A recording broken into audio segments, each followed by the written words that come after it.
1 अक्टूबर 2025 America के इतिहास में ये तारीख अमेरिका के लिए एक नहीं बल्कि दो बड़े संकट लेकर आई। एक तरफ ट्रंप प्रशासन ने भारत को सबक सिखाने के लिए भारतीय दवाइयों पर 100% का भारी भरकम टैरिफ लगा दिया। ये भारत के उस फार्मा उद्योग पर सीधा हमला था जिसे दुनिया वर्ल्ड फार्मेसी के नाम से जानती है। लेकिन कहानी में असली ट्विस्ट तो अब आया। ठीक उसी दिन जब अमेरिका भारत पर आर्थिक हमला कर रहा था, वो अपने ही घर में एक बड़े संकट में फंस गया। 1 अक्टूबर को ही अमेरिकी सरकार में शटडाउन शुरू हो गया, यानी सरकार के पास पैसे खत्म और कामकाज ठप। ये कोई इत्तेफाक नहीं था। एक्सपर्ट्स का मानना है कि ये शटडाउन ट्रंप की आक्रामक टैरिफ नीतियों का ही नतीजा था, जिसने अमेरिकी अर्थव्यवस्था को अंदर से हिलाकर रख दिया था। फिलहाल उससे पहले कि हम वीडियो में आगे बढ़ें, इस वीडियो को लाइक करें और चैनल को सब्सक्राइब करना न भूलें। दरअसल दोस्तों सोचिए, एक तरफ ट्रंप भारत को सबक सिखाने की कोशिश कर रहे थे, तो दूसरी तरफ उनके अपने ही घर में चूल्हा जलना बंद हो रहा था। कांग्रेस और ट्रंप के बीच बजट पर ऐसी ठनी कि 7.5 लाख सरकारी कर्मचारी बिना वेतन के घर बैठने को मजबूर हो गए और हेल्थ केयर जैसी जरूरी सेवाओं पर भी संकट मंडराने लगा। एक तरफ वो भारत की दवाएं रोक रहे थे, दूसरी तरफ अपने ही देश में स्वास्थ्य सेवाएं ठप पड़ गईं। ट्रंप ने बड़ी शान से कहा, अमेरिका एक आजाद देश है, दुनिया की सबसे बड़ी ताकत है, हमें किसी पर निर्भर रहने की जरूरत नहीं। ये टैरिफ इसलिए है ताकि कल को अगर भारत ने हमें कुछ देने से मना कर दिया तो हमें कोई टेंशन ही न हो, क्योंकि तब तक वो चीज हमारे अपने घर में बन रही होगी। सुनने में ये बातें किसी भी देशवासी के सीने को चौड़ा कर सकती हैं। आत्मनिर्भरता किसे अच्छी नहीं लगती, लेकिन क्या सच में दुनिया ऐसे चलती है? क्या ये मुमकिन है कि हर देश हर चीज के लिए आत्मनिर्भर हो जाए? जरा सोचिए, आज अरब देशों के पास तेल के अथाह भंडार हैं, लेकिन उन्हें भी अपने लोगों का पेट भरने के लिए चावल दूसरे देशों से ही मंगाना पड़ता है, क्योंकि तपते रेगिस्तान में धान नहीं उग सकता। ठीक वैसे ही अमेरिका के पास दुनिया की सबसे आधुनिक टेक्नोलॉजी तो है, लेकिन जब कैंसर जैसी जानलेवा बीमारी की दवा बनाने की बात आती है तो कच्चा माल उसे भी भारत और चीन से ही चाहिए होता है।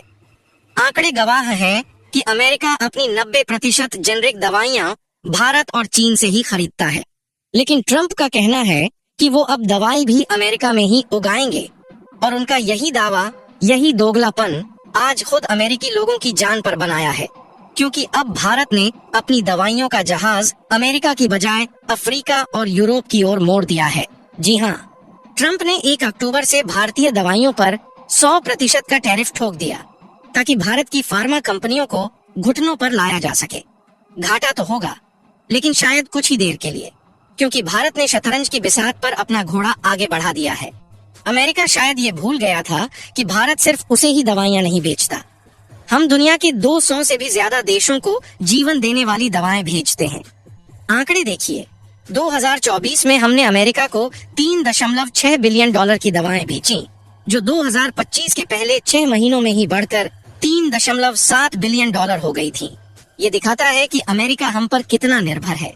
हालांकि यह मुख्य रूप से ब्रांडेड और पेटेंट दवाओं पर लागू है, लेकिन भारतीय कंपनियों को चिंता है कि यह जेनरिक दवाओं तक भी फैल सकता है।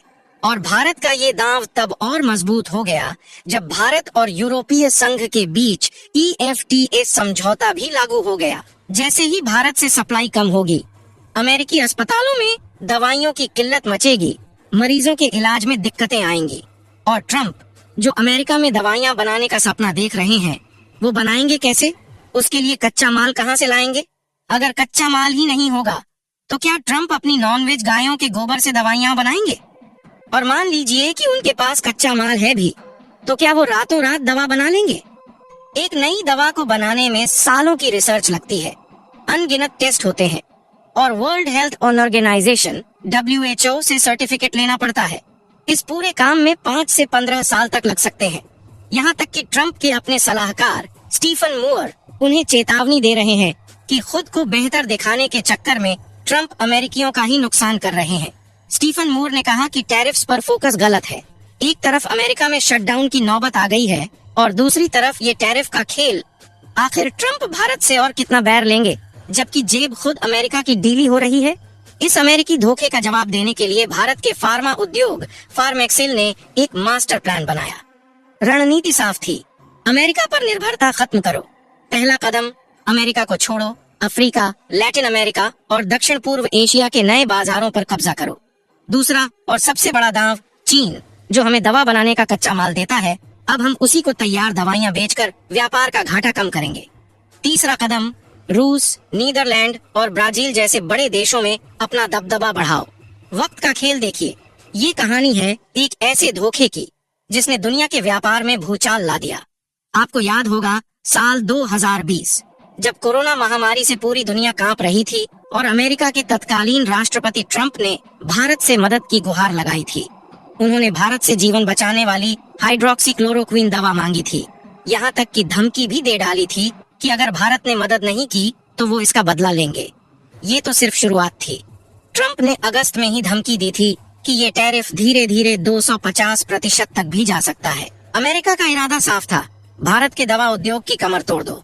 लेकिन इस कहानी में ट्विस्ट तब आया जब अमेरिकी सरकार के अंदर से ही अलग अलग आवाजें आने लगी। कॉमर्स सेक्रेटरी हावर्ड लुटनिक ने संकेत दिए कि शायद इन टैरिफ को हटाया भी जा सकता है। अमेरिका खुद कंफ्यूज था कि वो क्या करे। अमेरिका जब भारत के लिए दरवाजे बंद कर रहा था, ठीक उसी वक्त दुनिया के दूसरे कोने में एक महाशक्ति भारत के लिए अपनी बाहें फैला रही थी। चीन ने एक ऐसा मास्टर स्ट्रोक चला जिसकी किसी को उम्मीद नहीं थी। ठीक उसी समय जब अमेरिका 100% टैरिफ लगा रहा था, चीन ने भारतीय फार्मा उत्पादों पर लगने वाली 30% की इम्पोर्ट ड्यूटी को घटाकर सीधा 0% यानी शून्य कर दिया। ये चीन की एक सोची समझी रणनीति थी। जब अमेरिका भारत को दुश्मन बना रहा था, तब चीन भारत को सबसे बड़ा खरीदार बनाकर अपनी तरफ खींच रहा था। दोस्तों, आज भारत की फार्मा इंडस्ट्री एक ऐसे मोड़ पर खड़ी है जहां अमेरिका का दबाव असल में हमारे लिए एक वरदान बन गया है। अमेरिका ने हमें धक्का देकर उस रास्ते पर डाल दिया है जो हमें किसी एक देश पर निर्भर रहने के बजाय एक सच्चा वैश्विक साम्राज्य बनाने की ओर ले जाता है। और भारत का तुर्क इक्का साबित हुआ यूरोप। EFTA समझौते ने भारत के लिए यूरोप के अमीर बाजारों के दरवाजे पूरी तरह खोल दिए। इसका असर देखिए, ब्रिटेन UK में हमारी दवाओं की बिक्री 22% और जर्मनी में 6% तक बढ़ गई। तो कहानी साफ है दोस्तों, एक तरफ अमेरिका अपनी ही बनाई नीतियों के जाल में फंसकर शटडाउन झेल रहा है और दूसरी तरफ भारत ने दुनिया को दिखा दिया है कि आत्मनिर्भर भारत किसी एक देश का मोहताज नहीं। हमने न सिर्फ एक नया बाजार ढूंढा बल्कि दुनिया को अपनी ताकत का एहसास भी करा दिया। दोस्तों, आपको क्या लगता है, क्या भारत का ये कदम सही है कि हमें अपना माल उन्हीं देशों को बेचना चाहिए जहां हमारी कदर हो? एक बात तो तय है, आज नहीं तो कल दवाइयों के लिए अमेरिका को भारत के आगे झुकना ही पड़ेगा, क्योंकि उसके पास कोई दूसरा रास्ता नहीं है। हम अफ्रीकी और यूरोपीय देशों को दवाइयां देकर सही कर रहे हैं या गलत? नीचे कमेंट करके अपनी राय जरूर दें। और हाँ, अगर वीडियो अच्छा लगा हो तो बेल आइकन दबाकर चैनल को लाइक और सब्सक्राइब करना न भूलें। जय हिंद।